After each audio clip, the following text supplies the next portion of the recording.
এরম হাসি ঠাট্টা করতে করতে কখন খাবারের প্লেটের কাছে চলে আসে মেনিউ।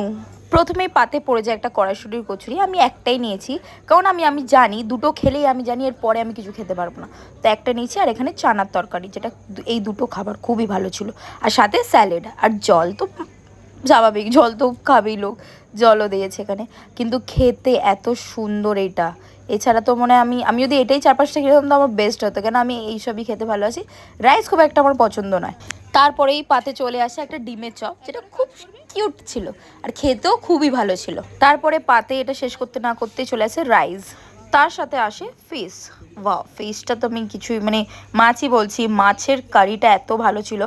আর ইনফ্যাক্ট আমার পাতে ঠিকঠাক পেটি পড়েনি বলে আমার পাশের জন্য থেকে এক্সচেঞ্জ করে নিয়েছি, কারণ ওর পেটটা অনেক অয়েলি অয়েলি ছিল, আর আমার অয়েলি অয়েলি পেটি খুবই ভালো লাগে। তোমরাও জানো যে কতটা সুন্দর হয় ওটা খেতে। মাছের কিছুক্ষণ পরেই চলে আসে চিকেন কারি, আর যেটা সত্যি খুব ভালো ছিল, মানে খাবার সব কটা টেস্ট খুব ভালো ছিল। তারপরেই চলে আসে চাটনি, পাঁপড়, মিষ্টি, সন্দেশ, আর তারপরে আইসক্রিমটা, কারণ ওই জিনিসটা মুখে পড়ার জিনিস আগে, ওটা দেখানো যাবে না।